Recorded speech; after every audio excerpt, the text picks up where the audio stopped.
the things that mattered were sharing meals with my friends, quality time with family, not constantly thinking about what my next meal is, the calories in it, and restriction. I felt like I was screaming, I was crying, I was angry. I felt the feels, but then I realized I'm not going to let it ruin today, then ruin the week, then ruin my life. Because if you don't catch that bad habit in its tracks, it has a way of just having this domino effect on the rest of your life. Skinny talk is kind of like a thing. No, it's like if that was posted 3 years ago, even last year, you would be cancelled. I feel like I really got through the other end because I had this incredible tool that was simple, and it was easier than sitting with my thoughts for an hour a day and trying to meditate. Hey guys, welcome back to the Roots of Wellness podcast. Today we are sitting down with the beautiful Dominique Elissa. Dom is a model. She's had a very successful modeling career. She has recently shifted her focus into the wellness space, launching her own wellness brand, Self Dom, where she sells gratitude journals and runs events all around New South Wales. She has an amazing story where she shares overcoming comparison culture, disordered eating, and the passing of her beautiful mum. Dom really shows us how we can turn our pain into purpose. I hope you enjoyed the episode. Also, just a disclaimer, in this episode, we touch on disordered eating and body image issues, so if that's a triggering topic, please skip, and I'll see you in the next episode. Hope you enjoy.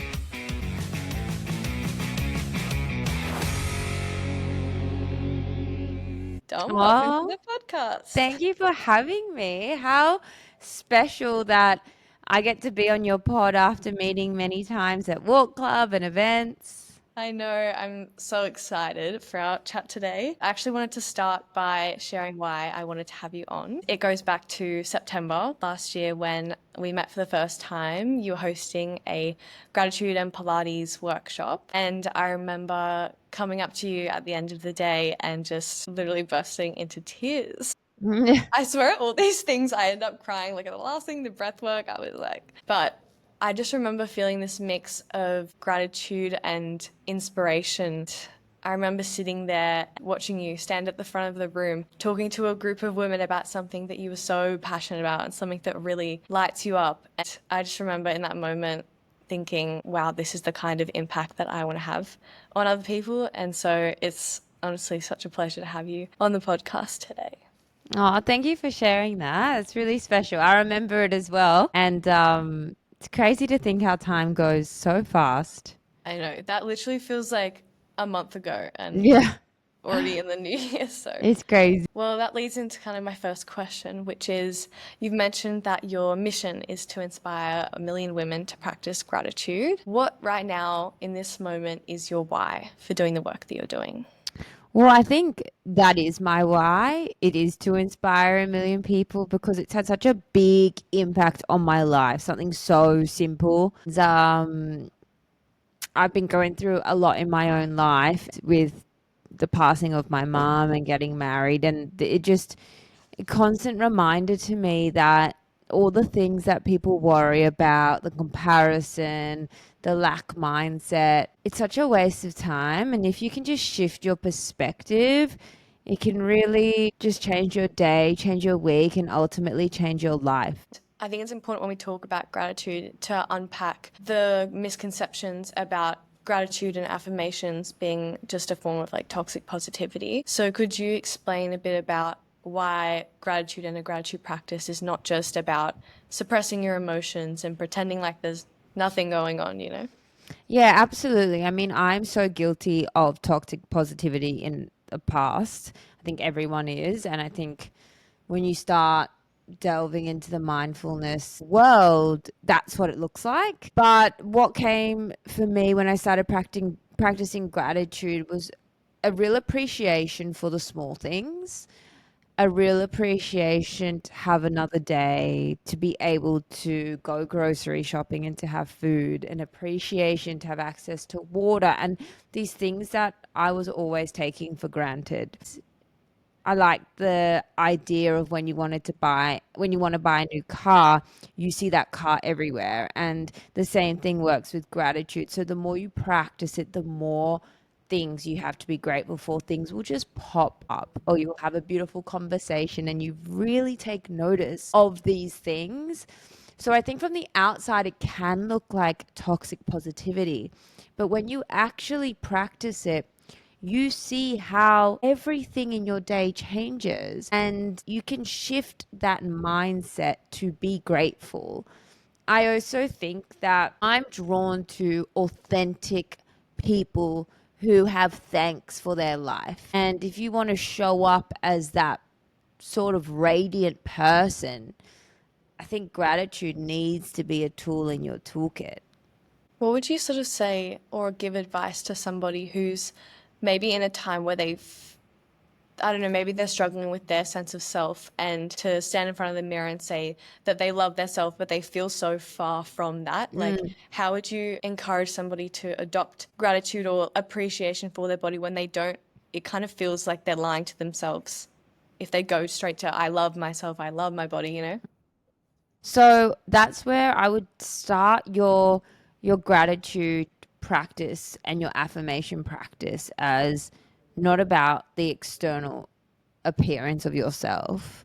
I think if you acknowledge that your body is a vessel and it's allowing you to breathe, it's allowing you to move, it's allowing you to see this incredible world, it really changed your perspective on your body. And I'm someone who's dealt with disordered eating in the past, and it's still something I have to work on every day.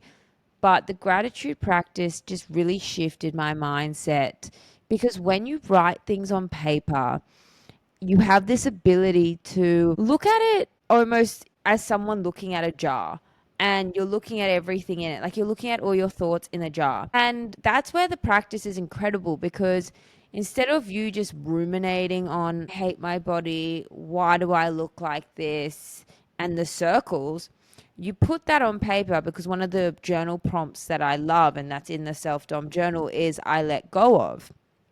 And you let go of those thoughts of not good enough, not lovable. And you let it go and you become aware that they're thoughts and that they're there, but they don't need to consume you. And my own journey with my body is when you're stressed, you hold on to weight. You do not feel your best. You're wasting your energy ruminating on the thoughts instead of maybe doing things that are healthy for your body, like prepping your food and going for a walk. And when it comes to your body image, I take notice of people's energies. Like we have a walk club every week. I don't remember what anyone looked like. I remember the ones who came up to me were warm, like you brought me a cake once. I literally just finished it before. It Oh, lasted really? ages. My God, my family literally, it went in like 2 days. Yeah, it's so young. So, yeah, I just think journaling allows you to get your thoughts on the paper, look at them as third person, and realize that you're the only one stopping you from being the best version of yourself. 100%. Right now, in this moment, I feel like you're so self-assured and you know exactly who you are and confident, and when you walk into a room you know that you deserve to be there. But I know you've opened up in the past that this isn't always how you used to feel. So I want to go back to young Dom, like late teens, early 20s. What sort of things were you chasing in the hopes of finding happiness? I think a big thing I was chasing was recognition and success. Like, because I have a social presence, my success was defined by the jobs I would book and then putting it on Instagram. But it was never a representation of true happiness. And I had a really beautiful conversation with a makeup artist the other day. Her Instagram was hacked and she never got it back. And that was in December. And she was saying how the universe actually gives you what you've asked for. And she feels so happy and calm and content without her social media. So she's so much more present with her kids. And these traits and these things that actually represent pure happiness, you can't share on social media. I obviously use social media as something, as a big part of my own job. But now, because I've got that mission statement to inspire a million people to practice gratitude, it has its purpose rather than just posting for recognition and your ego. I'm grateful for the hardships in my life because it allowed that to shift. Otherwise, I would have still been where I was 4 years ago, which was just constantly comparing myself and dealing with that inner voice. What was that experience of initially entering the modeling world at such a young age? I was thinking you said you were 15, Mm. and I can imagine it would have been so isolating to be so young and in a really competitive environment where your friends are kind of like your competition for jobs and you kind of have to be fixated on your body because you get booked based on the way that you look. And I feel like that would have been a really difficult way to have grown up. And those early years, it's like, well, you're developing your sense of self, but your sense of self was so skewed by what other people were saying to you. So yeah, how was your early modeling journey and how did that impact your self I identity? think, joining the modeling industry at such a young age, you're not developed and you take one bit of criticism and it is becomes your whole world. Like my first agency told me I was too fat under my arms and I literally had an eating disorder and just snowballed into so many problems. And, I'm so grateful to have had the career I have and to still be modeling now. But yeah, just being young and not really a social media didn't exist when I first got signed. So I'd compare myself to, the Kate Mosses and things who said nothing tastes as good as skinny feels and that heroin chic was just it. So it definitely did play a big negative impact on my mental health and then ultimately my physical health because I would only like train my body to the ground. I would do boxing, yoga, walk like all in one day. Like I look back at it now and I just think, how the hell did I do that? No food and would just do so much exercise. I now do a exercise, like I do my exercise in the morning and I'm done for the day. Like you realize that there's more to life than what you're eating, calories going in, and your exercise. So, yeah, I think also being at school, I remember thinking the girls didn't understand because they all would tell the counselor that I was throwing out my lunch and I, wasn't well. And I'd just constantly rebuttal, you're not models, you don't understand. Like, I need to be this way. And really, no one, that one agent told me yes, but that was after school. That was when I was 19. No one told me in school that I needed to be skinnier. I just thought, I'm a model now. This is how it goes. Do you think that the modeling industry, I know you just actually released an episode, I'm like halfway through talking about like the modeling industry and how it is now. Do you think it's changed or do you think it is still the same? I mean, it's actually really hard to see because it is going backwards a bit. Obviously, with the rise in Ozempic and everyone just looking super skinny at all the award shows. We've got Australian Fashion Week on the second week of May, so it'll be very interesting on how the brands cast this year. And yeah, I the one thing I love about the industry is that if you are a brand yourself and you have like a social media presence, brands will book you for you. And that's a really cool thing. I feel like maybe 70% of the jobs I book because I am me and people want to use me because they like the content I put out. And that's a really exciting thing in the space because it means anyone can kind of do modeling now as long as you have an engaged audience. So that's a big change. But in terms of the aesthetic with the old school modeling, I do believe it has gone backwards, especially in Australia. We're really not seeing much body diversity. And a lot of the curvier girls do move to the States to model because there's more of a market there than here. Yeah, that's hard. I also feel like at the moment it's kind of a weird time on social media where like this skinny talk is kind of like a thing. No, it's It's like, like if that was posted 3 years ago, even last year, you would be I cancelled. know. I don't know who's regulating this, but it's not It's being really regulated. bad. Like, Mm. I think also the word skinny, Mm. we were really heroing the word healthy. We were really heroing the word strong. And women were embracing weightlifting, training, eating protein. And now we're using the word skinny and glamorizing it. Yeah, and I know you're also really passionate about health, and it's skinny does not equal healthy. Like it's just such an unsustainable way of living. How did you move from this mindset of I need to be skinnier to I want to live a healthy, sustainable life and I want to feel strong? That's where the gratitude and the journaling really showed its power because I focused on the mind. And when I focused on the mind, I saw my body in such a different way. I saw it as a way to live fully and as my home. And I wanted to treat it better.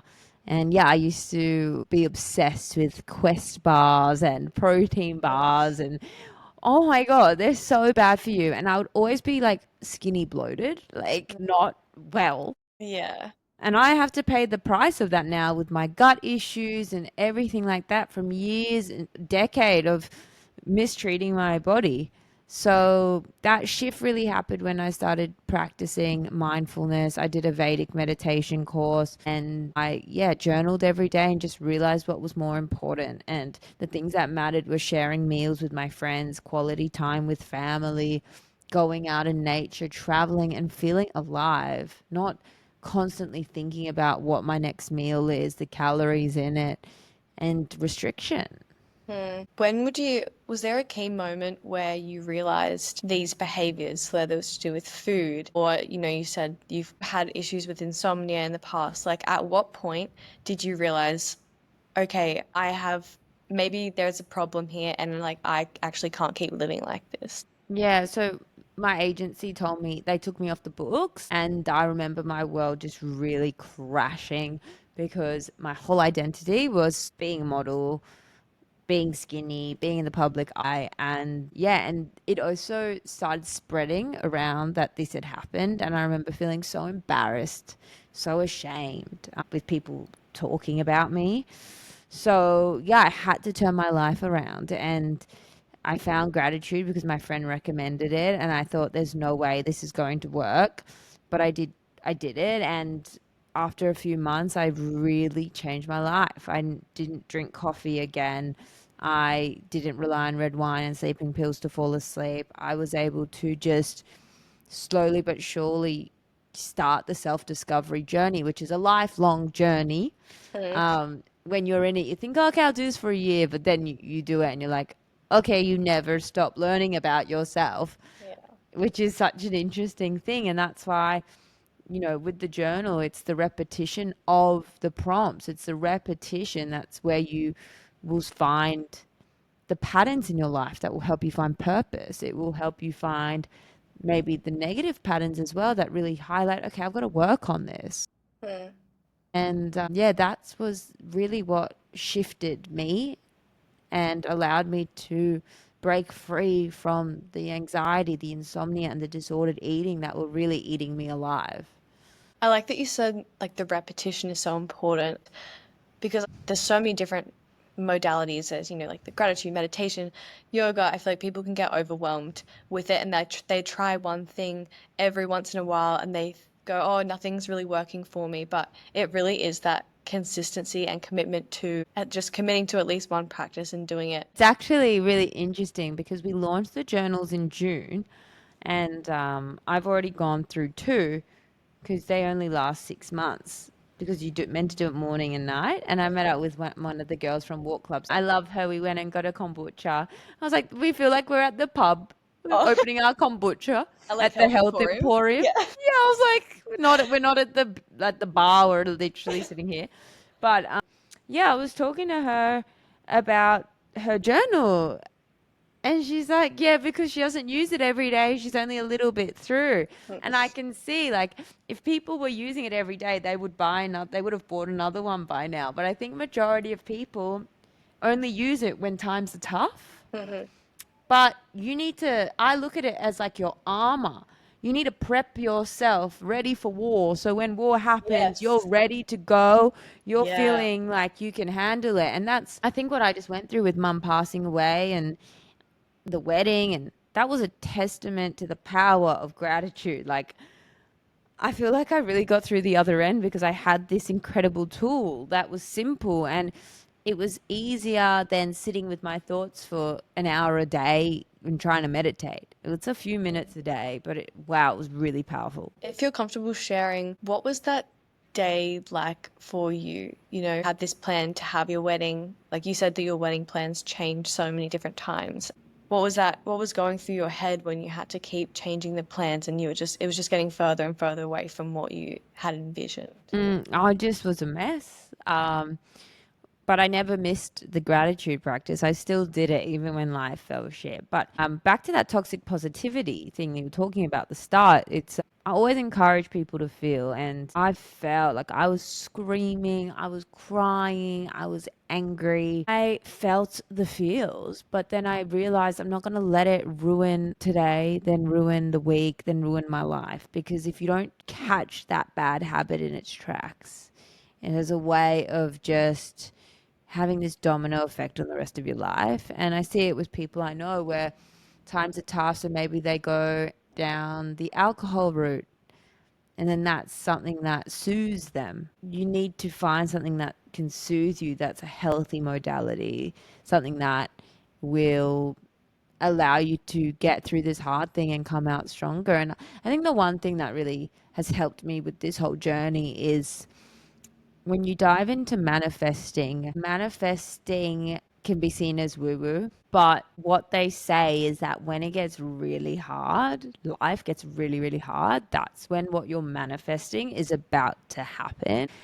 So you just got to get through it. So you almost got to open your arms out wide and just surrender to whatever life's throwing you. And I use the walk club as the example. I mean, the first few we had 6 people, 7 people, and then the first one back after mum passed away, there was 40 people. Then there was 70 people at the next one. Like, and now it's every week and growing. And if I didn't just get through the hard thing and get back to it, I would have never seen the positive outcome. And that's exactly what manifesting says will happen. It's like you've got to get through that hard patch and then it will be bigger and brighter and more amazing than you could have imagined. Yeah, I really admire how you were able to just kind of jump back into the walk club and like into that community. And has it been difficult to show up on social media, having a presence and being energetic? Yeah, I think again, like mum's situation was unique because she was sick for 4 years. So there's a level of preparation. We were told in January that there was no more treatment. So again, there's this level of preparation. So we almost started mourning 4 years ago. And I always say that I think you were at the event where mum said, I am cancer free. And, she is now. She Yeah. is. Like you get what you ask for. And I think that gives me peace to still show up. And I think I'm very more aware than before about the content I post. I want all the content that I post to have some impact or some meaning. So yeah, I'm just more hyper aware and I feel more guided. I feel like I have my North Star. Do you feel like your purpose has evolved since, like, when you first started the journals? Where did you see it going versus where do you see it going now? Yeah, it's a good question because when I first launched the journal, I thought I'll just create some and sell them. And then they sold really well. And I thought, wow, okay, this is having an impact. People are craving this connection. People are craving the community. And I think as Self Dom as a brand, the way I see it is it's just a community brand where it's about hosting these events, hosting these walks, doing these things. It's not necessarily about pushing a product onto anyone, but I'm just so passionate about gratitude that I just want everyone in the whole world to have the journal. Yeah. So now it's navigating this side of business where finding new audiences, like how do we find the people who need it most? So the business and the brand has definitely shifted, but I always just put one foot in front of the other and I never have a plan. I just Yeah. kind of think, I'll do this today and see Yeah. how it goes. So, and networking is huge as well for a business. And I just want to meet as many like minded people as I can because you never know where it will lead. Do you feel like when you were younger and in your early 20s, you had that community of like-minded people around you? No, I am so excited for anyone who feels lost because you're about to meet your like forever people around the corner. I think we all get so strung on school and we think it should all happen then, but yeah, it's never too late to make friends. I feel like from 28 onwards, that's when I'm really have found my and my people, and I know my definition of fun, and I don't need to change it for anyone, you know? I think that's something that a lot of younger people find difficult is, like I know you're sober curious or completely I'm sober. sober since October. Okay, sober since October. And I know, I feel like there's a lot of people doing things and hanging out with people that they don't necessarily like, but they don't know what the other option is. What advice would you give to somebody who's in that position where they're doing things that just don't feel aligned with them? They're hanging out with people that just aren't really their people, but they don't really know what the other option is, you know? Yeah, I would say, I mean, I say it to everyone that when you do that sort of behavior, you're blocking the new connections, you're blocking all these pathways that could be happening in your life. And again, the most important relationship you have is with yourself. So if you feel like you have no one, work on that relationship with yourself. Like, go deep on the self discovery. Maybe you go travel alone. Maybe you just go read a book in a park. Maybe you go sit at a cafe and start a side hustle. Don't waste your time. Time is finite and people are just throwing it out like nobody's business. But if my mum can teach us anything, you have no idea what tomorrow's going to bring. So don't waste your time with these people who don't serve you, who don't cheer you on. Your friends should be your cheerleaders, encouraging you, inspiring you.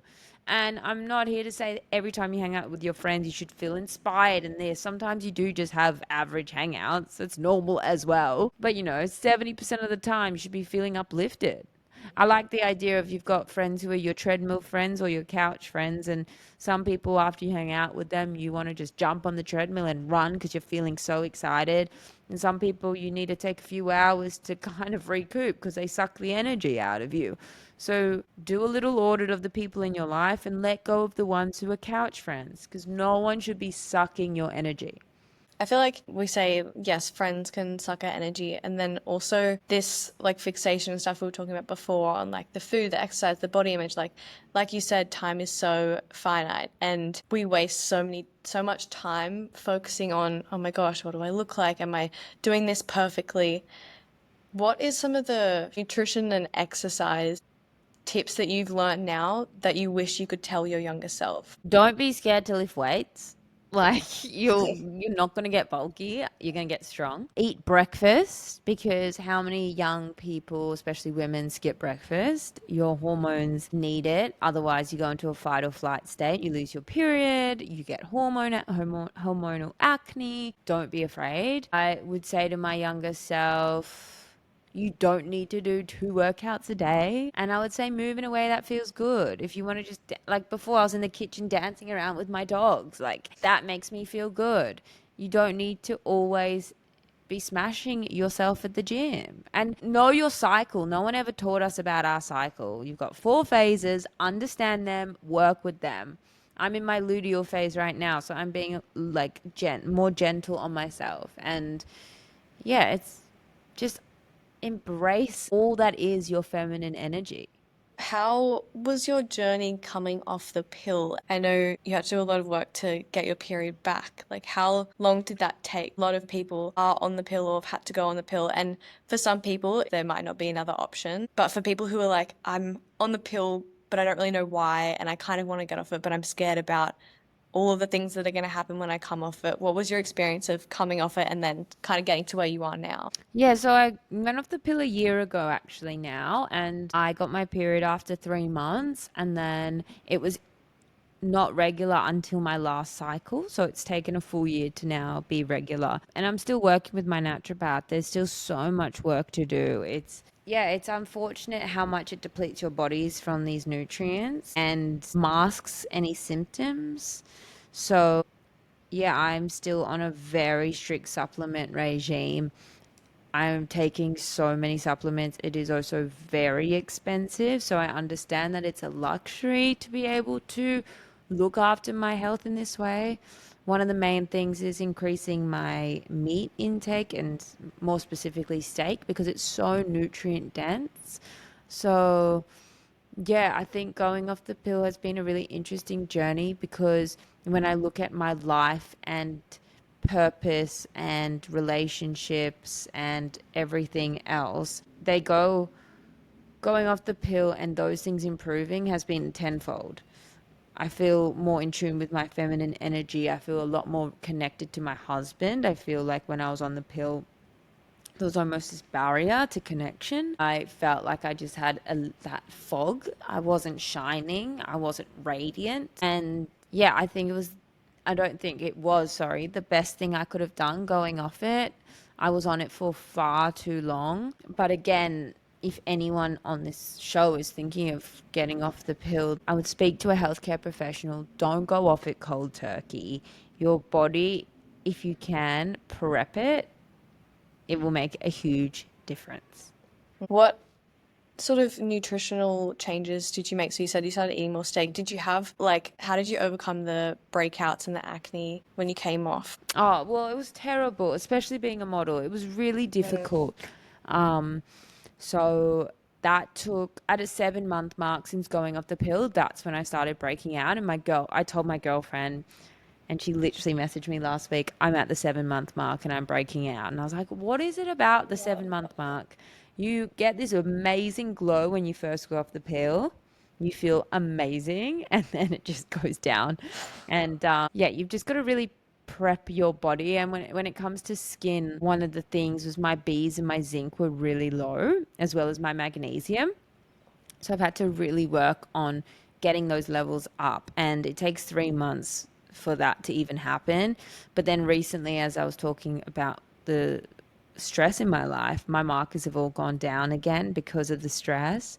And I just really feel depleted, like I can tell. So now she's given me more supplements for my protocol. So, you can do everything you want to prep your body, take the right supplements, but if you're not managing your stress, it kind of all goes down the toilet and it's not worth, like, you need to focus on your stress first, and you need to focus on a really good diet first, then supplements. Supplements aren't the cure.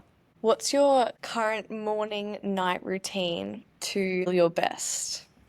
Morning routine, I get up at 5:30 because the sun rises at 6, and we currently have a puppy, and so I go down, take Cookie to the bathroom, come up, and I have my morning drink, which is it's like marshmallow root, dandelion, slippery elm. It's a whole mixture of Is this things a for my tea gut. from is this an organic is this one of the teas?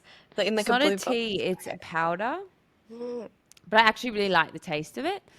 And then I'll meditate. So I have that with my glutathione, and then I'll meditate for 20 minutes, do my journaling, because you have to have that 20 minutes before you eat.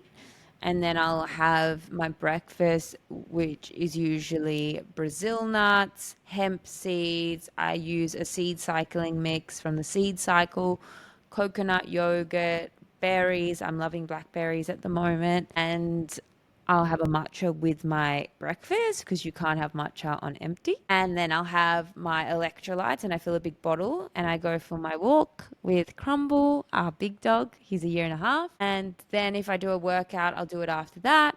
Or some days I just go for a walk. But yeah, my non negotiables are my journaling, my meditation, and breakfast. And then, yeah, obviously I get my sunlight in my eyes and ground if I can, because when I take Cookie out, it's just on the grass patch out the front. And then my nighttime routine is at about 7:30, I try turn my phone off and put it in another room because I naturally wake up at 5:30, so I don't need an alarm. So I don't want my phone in my room. We have candles lit from about 6. We don't. Last night there was a blackout and we didn't even Oh, notice really? because we only have candles anyway. And Tom and I will journal together, and then I'll read my Kindle, and then I will get into bed. I put magnesium. I have my magnesium capsules, and I also spray my feet with magnesium. And then I wear earplugs every night, She's suited up. and then I have my eye mask. And yeah, it's just that's what works for me. I try not to eat 2 hours before I go to bed. So if I can eat dinner by 6, I'm stoked because I go to bed really early, like 8:30. How long did it take you to kind of fix your sleep, like going from having insomnia and not being able to fall asleep to where you are now having a consistent sleep wake cycle? Well, I always say COVID was a blessing for me, and I know it wasn't for a lot of people, but that was like I was about to hit like proper rock bottom. I hadn't have had a good sleep for years. And then COVID hit and it forced me to rest and I could not stop sleeping because I didn't have anywhere to be. I didn't have stresses. I would fall asleep any movie, any show. It was like crazy. And then I remember when work started again, I was like, oh my God, I'm going to go back to these bad habits. But yeah, I had created that nighttime routine.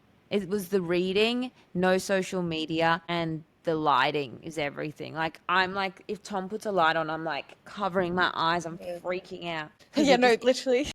impacts your sleep so much. So that's really helped. And also just not under eating enough food has been huge for my sleep. Having a high protein dinner, eating enough protein, I think it impacts everything really positively. How do you like obviously now like your a lot of your work is on social media and you have to be on Instagram to post and editing reels and all that stuff. How do you take the time to switch off? Because how do you stop from the doom scrolling and it gets so addicting once you get on your phone to just be on there for hours. So how do you categorize, okay, this is work, I'm gonna get off it now and do something else? I mean, like I like to think I have a pretty good relationship with socials and when I'm on my phone, when I'm on Instagram, it's work, I'm posting, I'm editing. But sometimes you end up scrolling and I'm just really aware that I feel really guilty for it. Like I don't ever feel good for it. Like I know sometimes I'm trying to find a trending audio and then I've ended up just scrolling and I'm like, what am I looking at? Like I almost shake my head and I'm Yeah. like, what are you How am watching? I? What are you doing? You've got so much to do. And I think it just comes with growing up. Like I would rather create content than consume. Yeah, find the balance of like how much you're creating versus consuming.